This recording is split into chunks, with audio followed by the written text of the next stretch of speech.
Olá, bom dia a todos.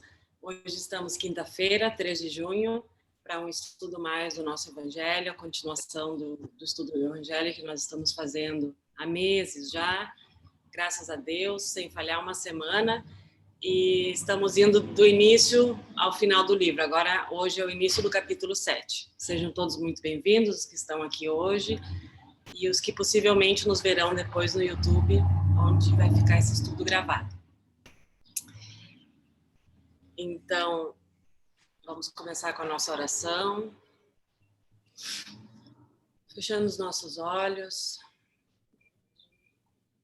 vamos respirar fundo e assim entrar em conexão com o nosso ser mais profundo, com a nossa alma, aquela que tudo sabe, aquela que tudo vê.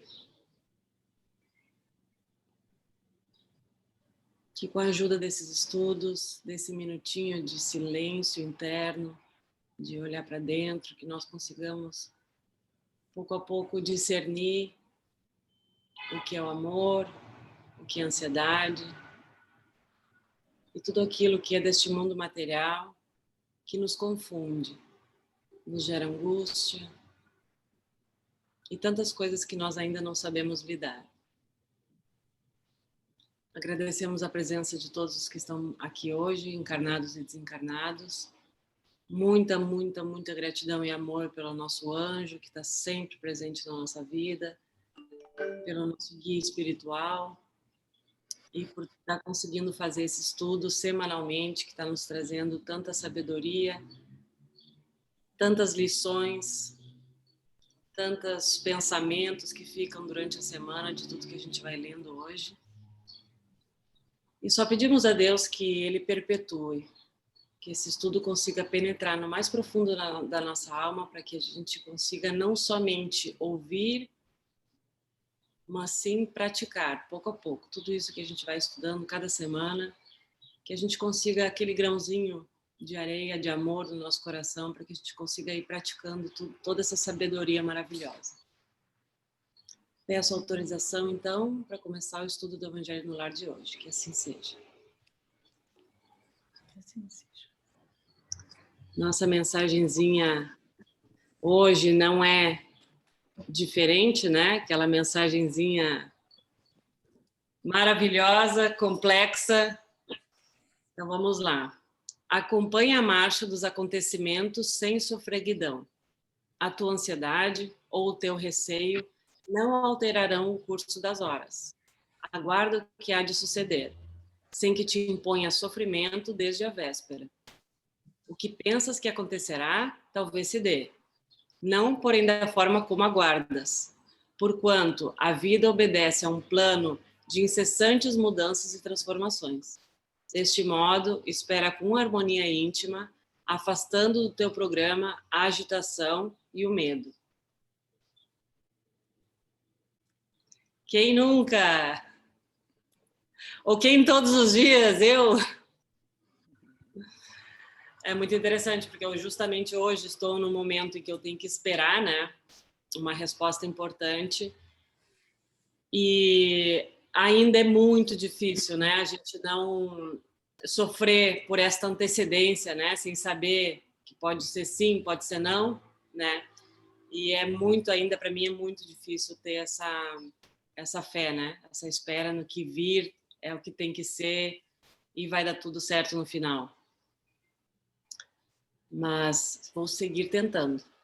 Já melhorei. Eu percebo que antes era pior, né? Hoje eu já vou me encaminhando um pouquinho mais, com aquele grãozinho mais de sabedoria. É porque o sofrimento é a tentativa do controle, né? Total. Sofrimento. Eu quero que aconteça o que eu quero, né? Exato. Enquanto a Joana diz aí, né? A tua ansiedade, né, ou o teu receio não alterarão o curso das horas, né? Não adianta, vai ser tudo no tempo que tiver que ser. E aquilo ali pode até acontecer, mas talvez não se dê na forma como você está planejando, né? Isso é muito interessante, porque como a gente só vê um caminho, né, para as coisas, A gente acredita naquela visão que tem e acha que está perdendo ou ganhando alguma coisa com aquela forma ali. Enquanto, na verdade, é como ela fala aí, né? Tem um plano de incessantes mudanças, né? A vida tem o tempo todo e transformações. Então, as coisas vão mudando e esse objetivo, independente disso, se dará ou se não se dará, depende mais de como você vai estar do que outra coisa, né? Que não adianta você chegar a um objetivo já completamente destruído. Exato, até porque se a resposta for positiva e a gente ali chegar já destruído, do que adiantou, né? E se for o que nós não queremos, deixa para sofrer então, né? É bem o que aconteceu comigo, né? Tipo, vou fazer igual a K. Foi para mim essa mensagem, foi bem para mim. Eu tinha que fazer uma entrevista de trabalho ontem, né? E já fazia um tempo já que estava com essa coisa, quando vai fazer, quando não vai fazer. E nisso, essa pessoa que ia fazer essa entrevista de trabalho para mim tinha contato com o meu doutor de lavoro de agora, né? O meu chefe, né? De agora. E ela ficava falando para ela, mas ela faz isso, mas ela faz aquilo, mas ela faz aquilo. E eu já estava tipo assim, puta da vida. Falei assim, gente, nem fui fazer entrevista, a pessoa já quer fazer que eu faço isso, faço aquilo, né? Eu já estava já exaltada. Aí eu falei assim, não, peraí, deixa eu me acalmar. Mas a minha já tinha feito já tinha jogado a minha energia já no negativo. Cheguei lá para fazer entrevista ontem, a pessoa não perguntou nada, tudo aquilo que eu tinha planejado, falando, se ela perguntar isso, eu vou falar não, eu já tenho todos os planos, como que eu vou responder? A pessoa não falou nada, foi tudo do jeito, tipo assim, que eu gostaria que tivesse sido antes de toda essa coisa. Então, essa coisa da ansiedade, eu sou muito ansiosa, então acaba, assim, eu criando um monte de fantasia na minha cabeça, e depois o negócio vai, assim, tão tranquilo. Eu falo, gente, olha só, né? Eu fiz tudo sozinha, né? E é verdade essa coisa, a gente tem que ter mais, acreditar mais, e o que tem que ser, e vai ser sempre para o nosso bem. Mas tem que querer, tipo, ter o controle, né? Igual me falou, tipo, ter o controle do negócio, né? De toda coisa. A gente não pensa na energia, né? Que todo esse tempo a gente está não só gastando internamente, mas também jogando, né, para o universo essa energia negativa, né? Sim, vai falar isso, não vai dar certo, né?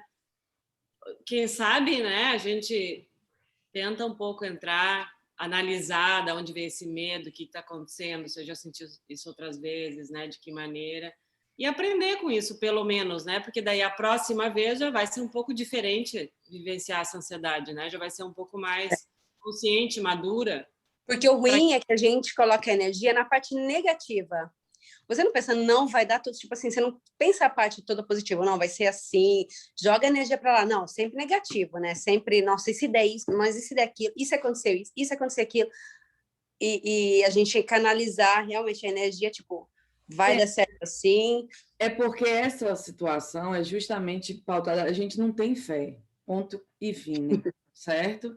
Então, na hora que a gente não tem fé, a gente não acredita no que o destino vai nos dar. A gente já acredita naquilo que a gente produz. É isso que atropela muitas coisas, né? Porque por que a gente não vai para uma entrevista de trabalho tranquila, relaxada, vem a bomba que vier, no sentido que pode surgir algum desafio ali? Porque a gente quer controlar de que aquele é o trabalho para a gente, que aquele é que tem que ser o trabalho para a gente, você está entendendo? A gente não deixa a coisa andar, vamos dizer, fluir como deve ser. Isso me lembra muito o aspecto que eu vivi na época que eu estava terminando psicologia, né? Que foi quando tudo deu errado e eu não consegui me matricular no último semestre do curso de psicologia. E todo mundo vai, porque a minha família sempre foi muito assim, né? Você tem que dar um jeito e conseguir. Você tem que dar um jeito e fazer. E eu agradeço e honro demais, porque isso já me ajudou a fazer muitas coisas. Mas naquela hora eu disse, não vou fazer. Se não der, eu faço depois. E faço depois e deixo nas mãos de Deus, porque tem alguma coisa aqui que a energia não vai. E era exatamente janeiro, né, do ano que eu vim para cá. E eu não sabia que eu vinha para cá. né? Não tinha nenhum plano de vir para a Europa, não tinha zero, não existia na minha cabeça essa possibilidade. E naquela hora eu comecei a ver que não tinha ali uma energia, né? Eu disse, não. E olha que o meu amor pela psicologia é um amor, né, de outro nível. E aí eu disse, não, a dor que doeu eu estou sentindo que não dá para ir. Eu posso até dar um jeito, mas eu vou sofrer muito e talvez esse jeito nem dê jeito, né? E aí relaxei, né? Relaxei, eu disse, não, aceito. Então é difícil fazer isso quando é algo que você pensa que você quer muito. Entendeu? Aí logo depois eu vim para a Europa, né? E não iria terminar. Eu iria deixar todo jeito, ou seja, eu teria, porque eu me conheço, né? Eu sei que eu deixo mesmo, seja lá o que for, na hora que eu sinto uma coisa. Então, teria dado um jeito, teria feito dívidas, teria feito escambau ali para dar um jeito naquela coisa. Mas mesmo que tivesse conseguido me matricular pensando que a gente move mesmo o mundo, mas não teria feito. Entendeu? Então, assim, a gente se desgasta porque só acredita em uma via, né? Não acredita em nenhuma outra. Quando isso é o quê? Nosso medo. E aí, na vida, imagina, né? Quantas situações a gente não faz por medo, atitudes por medo. Aí depois tem que ir obedecendo o fluxo da vida de todo jeito, não vai para o caminho que a gente pensou. Achei legal ali quando a Joana diz, pode até ser que aconteça, pode até ser, né? Não quer dizer que vai. Pode até ser, mas não do jeito que você está pensando. Né? Espera com harmonia, afasta do teu programa a agitação e o medo.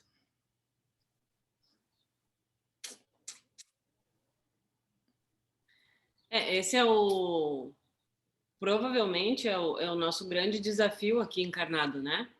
Essa questão da ansiedade, essa questão da fé, né? E isso é o nosso desenvolvimento moral. Sim. E que é tão difícil para nós, né? Se fosse fácil, nós já estaríamos em outro planeta, né? Então, assim, realmente é isso que nós temos que trabalhar. Sim. É isso que tem para nós hoje, né? Então, quem conseguir colher essas oportunidades dos desafios, porque é ali que a gente consegue viver as nossas dores, as nossas ansiedades, para tentar entender e só depois começar um processo de transformação, né? É verdade.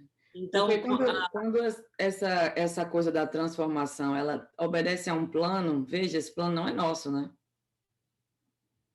E outra, quando ela fala ali de incessantes mudanças e transformações, é porque cada vez que você se transforma, de alguma forma, esse plano também se transforma.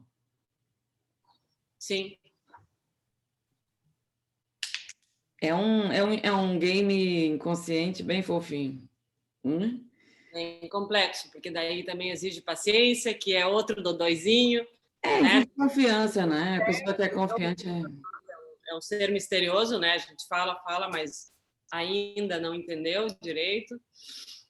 E amor, né? E tantas coisas. Exige confiança, exige você realmente tentar parar de ter o controle, né? Por exemplo, eu nunca pensava dessa coisa da psicologia, né? Que eu vim para cá, eu só pensava de fazer aqui de novo, ou terminar aqui. E já estava entrando com o processo aqui, por exemplo. Aí surgiu agora, nessa coisa do coronavírus, a oportunidade, estou terminando lá, né? Estou terminando já o semestre, está dando tudo certo. E, entendeu? Assim, mas quando que eu ia pensar que eu ia conseguir fazer isso daqui?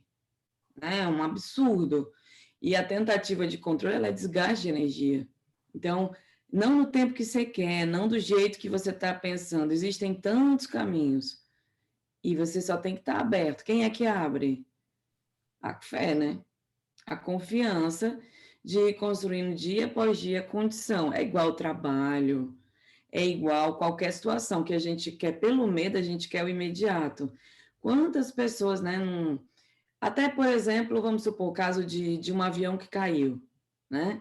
Quantas pessoas que não conseguiram entrar naquele avião antes de conseguir entrar naquele avião se maldisser, né? De você diz, ai, que inferno, né? Perdi, barará, barará. Então, assim, é mais ou menos isso. Não são todos os caminhos que estão abertos. Tem aqueles que nós não estamos prontos, tem aqueles para os quais a gente ainda vai se preparar. tem o tempo do aprendizado. Eita, é tanta coisa, né? É um bocadinho de coisinha.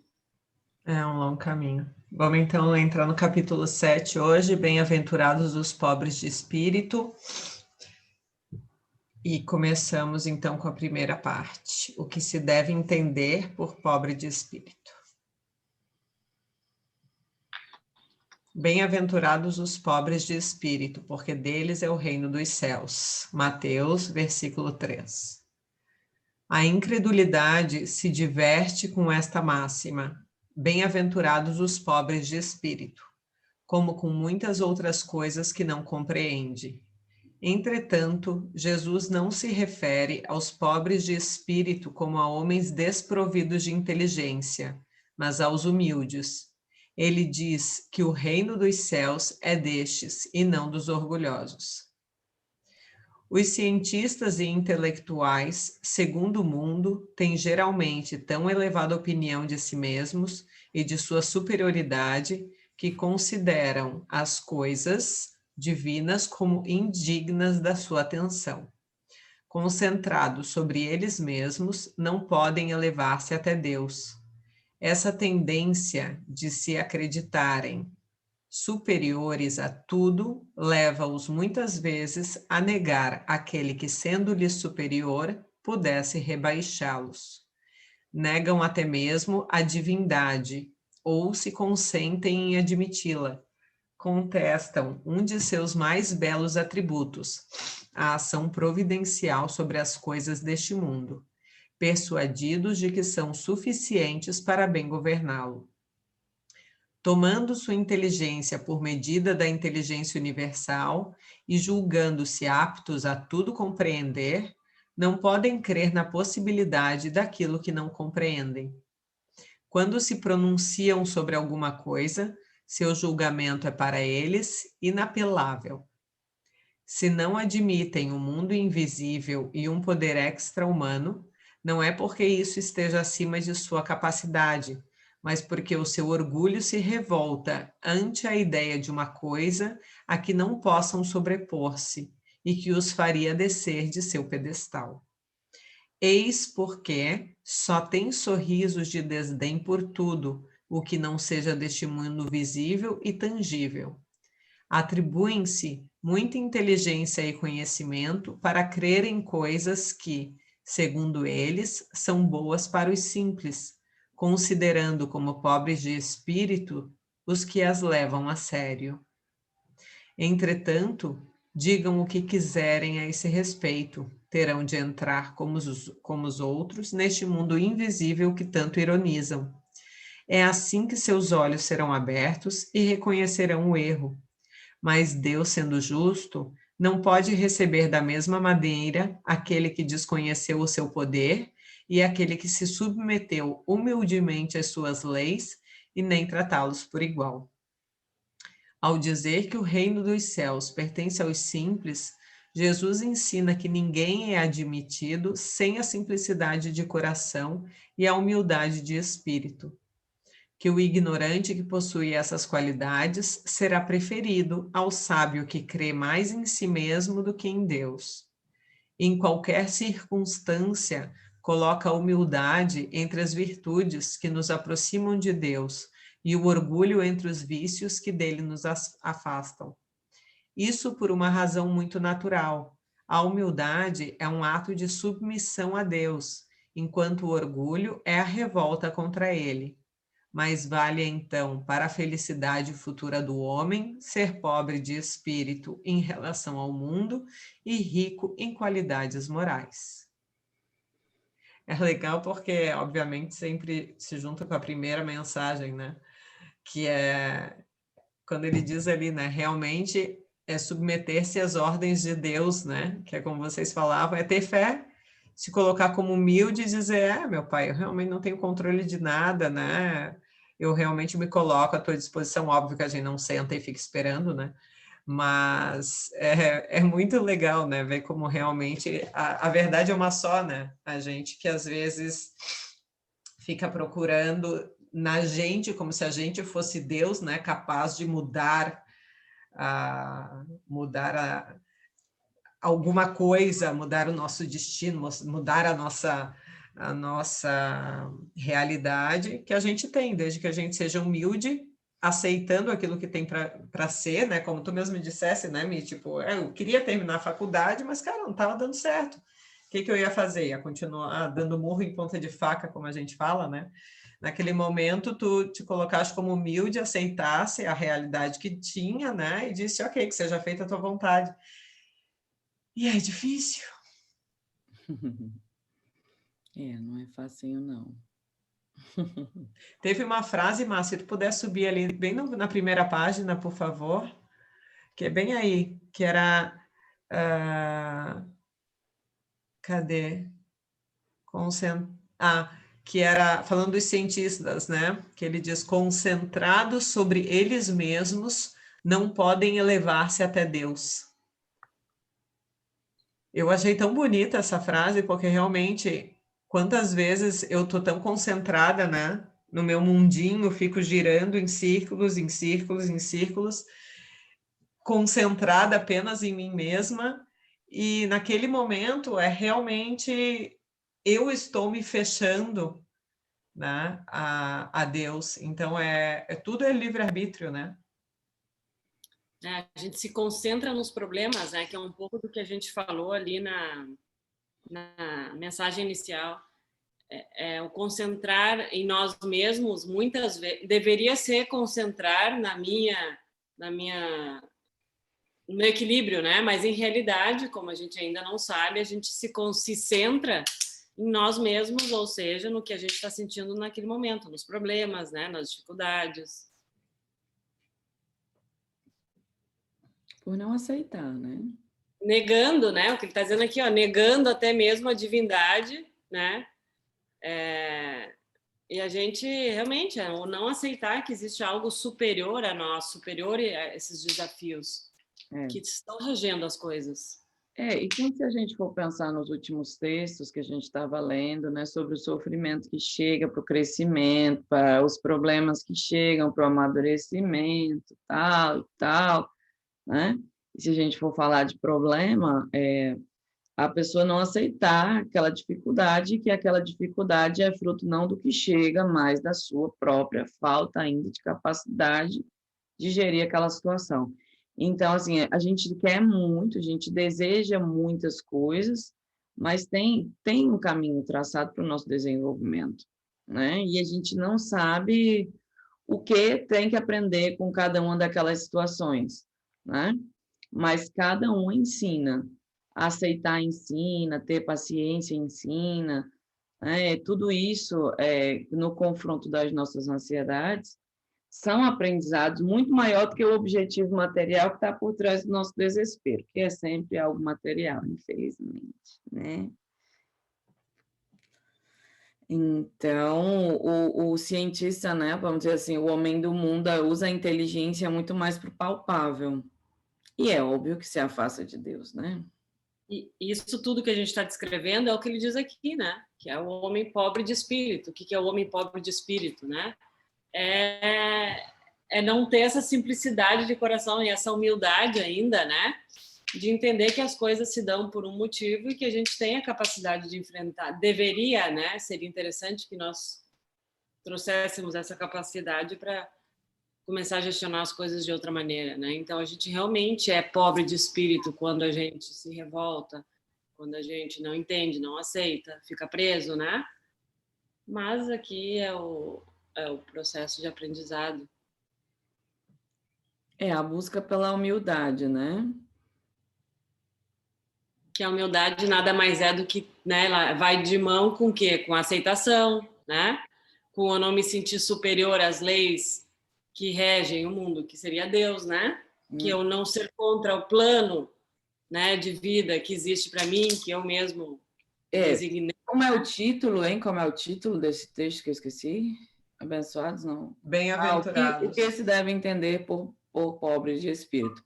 Pronto, é isso que eu não lembrava o título exatamente. Porque o Evangelho ele tenta explicar, né, essas questões, tentando mostrar que a gente não tem ainda o conhecimento né? Do que Jesus quer dizer com bem-aventurados os pobres de espírito, porque deles é o reino dos céus.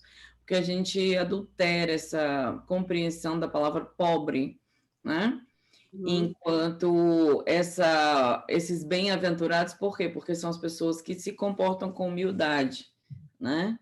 Que são as pessoas que se comportam com fé perante os desafios. E aí, como tem toda a vida que tem alguma coisa que pode colocar em dúvida a interpretação, os espíritos fazem um textinho para ajudar na compreensão, entendeu? Bem-aventurados poderia ser também uma outra palavra que descreveria isso, poderia ser corajoso? Como? Como Na assim? bem-aventurados, no sentido? Uma pessoa bem-aventurada. Porque, na verdade... Bem-aventurados é tipo abençoados. Que tipo, receberão, né, o reino dos céus. Eu também tinha... Isso que a Mi falou foi bem interessante, porque para mim também, os pobres de espírito, eu tinha essa mesma visão que tu falaste, Má, como se fossem os pobres de espírito, aqueles que... esses que não querem ver a Deus. E daí eu ficava, bem-aventurados essas pessoas que não... Né, que são pobres de espírito, mas na verdade o que ele explica aqui é que justamente por pobres de espírito, Jesus não entende esses homens desprovidos de inteligência, mas os humildes. Então, pobres de espírito são os humildes. Então, bem-aventurados os humildes. Sim, porque para Deus a inteligência está na moral, né? Sim, mas eu digo, para mim, eu achava que pobres de espírito significasse uma outra coisa, entende? É isso que eu quero dizer. E aí, ali que para mim ficava... esse é o objetivo desse texto, na verdade. Sim, né? Esclarecer. Esclarecer porque, por exemplo, que não é que vai lá, é uma regra, né? Isso aqui ou isso ali, mas você se ofende se alguém te disser que você é pobre de espírito. E na verdade é um elogio, né? Nesse caso, ele está explicando que ser pobre de espírito é um elogio, significa que tu realmente te colocaste submisso às vontades de Deus, né? Então não é espirituoso, né? Ou seja, não é dono da verdade, não é vamos dizer assim, um espírito equivocado perante o mundo, né? Que se coloca num pedestal. Orgulhoso, Entendeu? Então, assim, o objetivo desse texto é porque quando Jesus fala, né, bem-aventurados os pobres de espírito, aí diz, mas como assim, né? Então, ele, na verdade, se refere às pessoas que conseguem ter a humildade, né? As pessoas que conseguem, independente da inteligência na Terra, né, se submeter à vontade de Deus, que a gente vê tanto, né? Tem pessoas que têm pouquíssimo conhecimento, mas que têm uma conduta perante a vida. Se olhar a humildade pela parte material é uma coisa, aqui ele está falando de humildade de moral, do ser, né? Da alma. Mas como a gente confunde, aí o texto vem para esclarecer exatamente isso, porque quando a gente vê uma pessoa, por exemplo, que está vivendo na miséria, uma pessoa que está passando por problemas, uma pessoa que está enfrentando adversidade, a gente vê como um pobre coitado, entendeu? Então, assim, a gente não reconhece a grandeza que aquela alma que está enfrentando aqueles desafios de naturezas materiais tão difíceis, ela pode ser muito mais rica do que a maioria de nós no enfrentamento daquela realidade. Então, essa noção do pobre de espírito é muito para quebrar um paradigma, né? Esse estudo ele é muito para quebrar um paradigma da nossa visão, que é sempre tão equivocada, né? Então, como é que a gente vê um pobre de espírito? Será que a gente vê essa pessoa pela riqueza da sua alma, pela sua capacidade de resignação, pela sua capacidade de crescimento, ou a gente julga só aquele aspecto que você está vendo na superficialidade, né? Você pode botar uma máscara de bom, uma máscara de justo, uma máscara de tudo, mas... o nosso julgamento é sempre pautado no material, né? Digo por mim. Então, os pobres de espírito, para mim, sempre tiveram muitas... Eu nunca conseguia entender, realmente. E aí, hoje, realmente ficou mais claro. E aí, eu estava pensando, porque, na verdade, o pobre que a gente, né, leva no material, ele fala que em algum momento também da questão da simplicidade, né? E que a simplicidade é uma grandeza de espírito, né? Que, na verdade, o que significa ser simples, né? É realmente tu deixar esse orgulho de lado e tu te colocares, né? Em favor a essa fé, a essa... Vamos ser de pobre de Deus. espírito. Vamos trabalhar essa pobreza de espírito. Se o ego não se ofender, só de dizer que Tem primeiro trabalhar a analogia da palavra, né? Que pobre? Pobre? Não, Ser um pobre de espírito, hein? não. Que não, hein, Sabrina?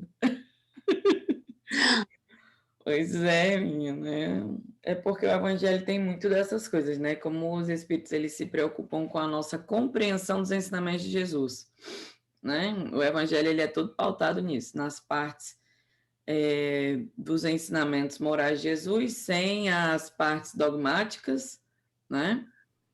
E aí eles deixam fora toda a parte dogmática e aí pegam, né, a parte, auxiliando a expandir a consciência sobre aquilo que Jesus disse, né, sobre aquilo que Jesus deixou como ensinamento.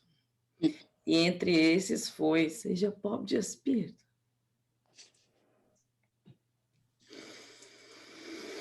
Ou seja, como... seja humilde cristão. Essas frases da Bíblia, né, que a gente escutou lá atrás, ou bom, quem estuda ainda, que pode ser muito mal interpretado realmente, se a gente ficar só no rasinho, né? Se a gente não aprofundar. É por isso que as religiões em si, né, como são feitas pelos homens, dá tanto pano para manga para essas interpretações, né? Eu posso interpretar como eu entendo, como a minha ignorância me permite de interpretar isso, né? E aqui eu posso ensinar uma série de pessoas agora através da minha ignorância, né? Então, eu acho interessante o evangelho que ele vem geralmente desmistificar aquilo que a gente sempre acreditou, né, lá atrás. Que era essa interpretação muito rasa, muito pouco profunda, né? Eu gosto também. Auxiliar na visão e na lição, né? Que a lição de Jesus é o amor, que vai sempre ser compatível com humildade, com fé, né? Paciência, humildade, fé, todos esses aspectos são aspectos de alguém que realmente está tentando seguir o exemplo de Jesus.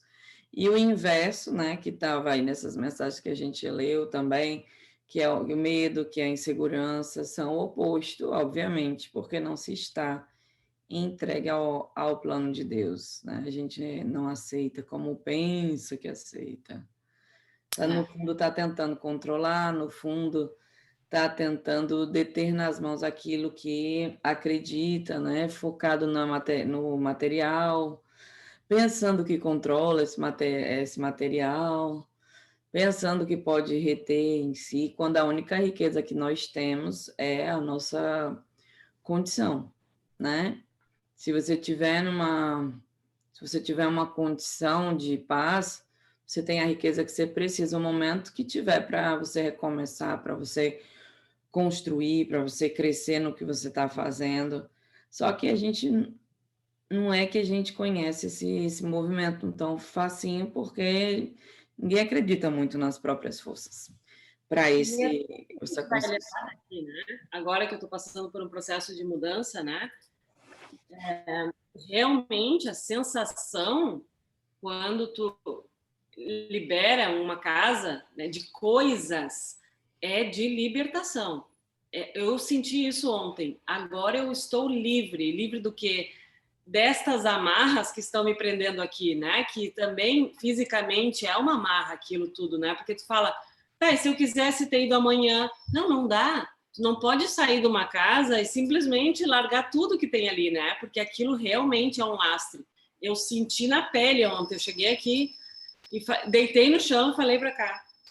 Meu Deus, eu me sinto livre, sabe? É tipo, é um processo pesado que tu vê as pessoas carregando coisa por coisa, sabe? E tu fala, eu preciso realmente de tudo isso, né? É muita coisa, assim, Então, isso que a gente pensa que vai embora daqui não leva nada disso, né? Só leva realmente o que aprendeu. Só leva realmente o que ficou gravado na alma, né? Ninguém sabe nem quando é que vai embora, hein? Pode ser hoje. Acho que o que vai essa falta de noção da realidade espiritual é o grande problema da humanidade, né?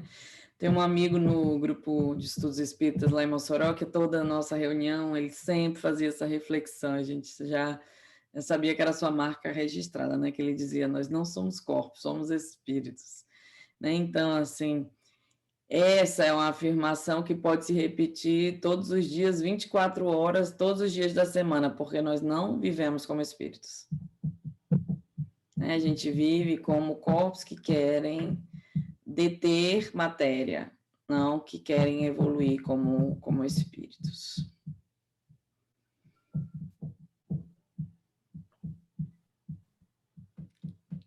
Vai dar pano para manga isso tudo. Né?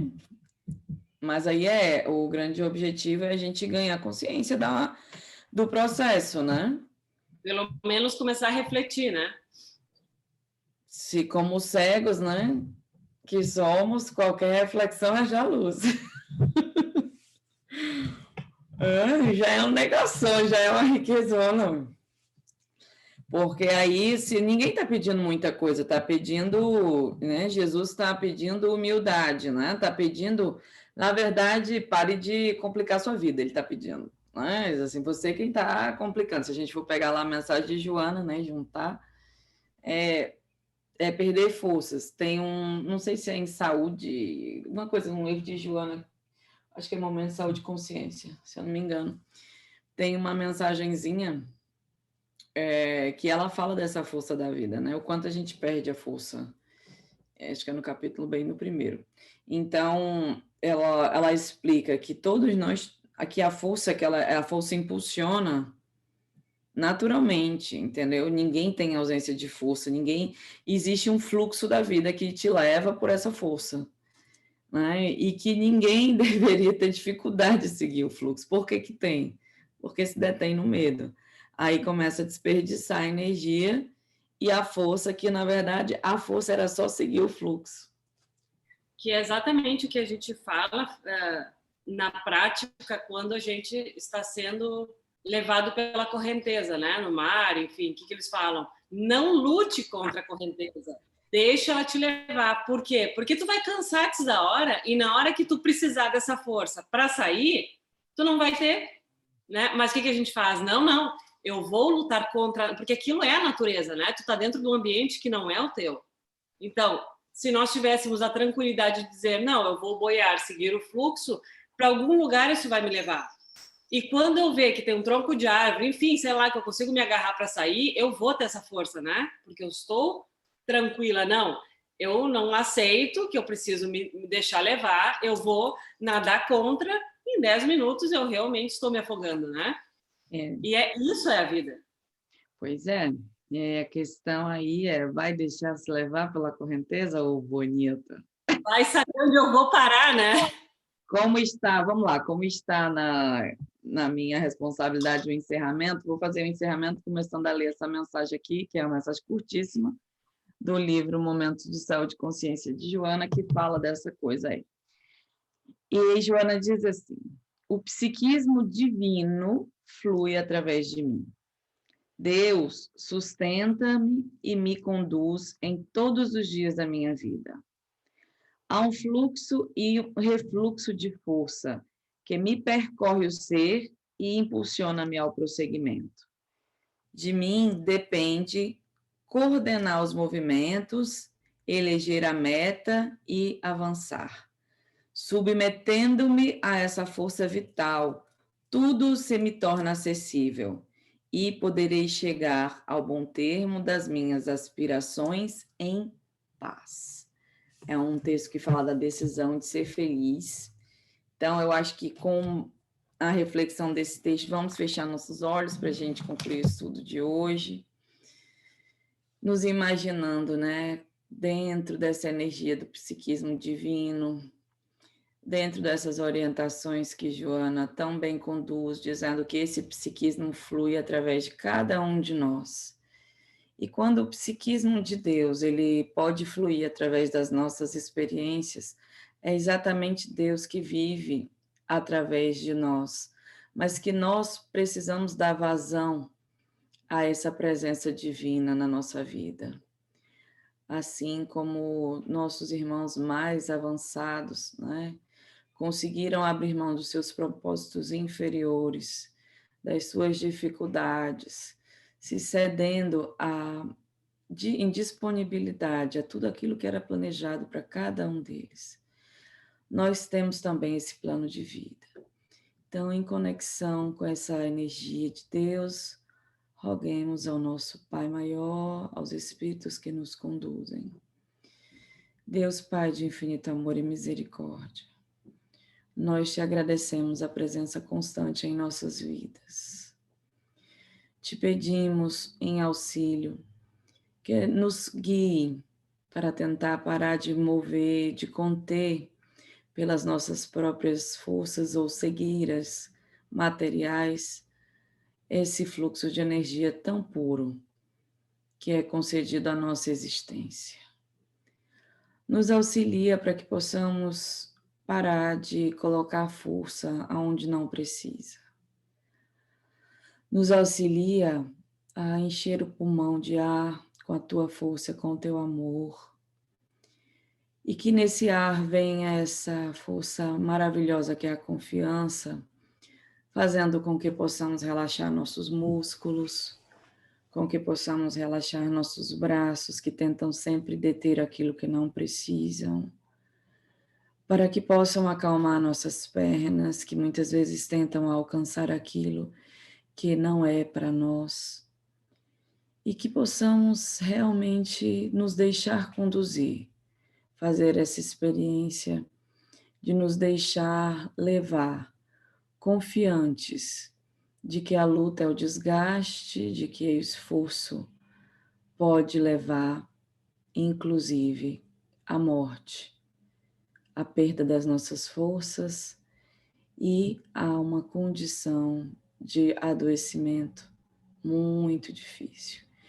Então, podemos deixar esse lugar de tentar segurar esses espinhos para soltá-los.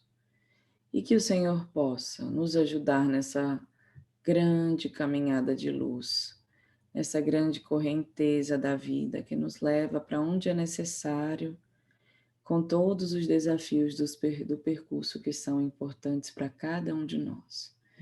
Mas nós, como filhos, ainda em aprendizado, nos colocamos como aprendizes que agora podem confiar nesse fluxo um pouquinho mais.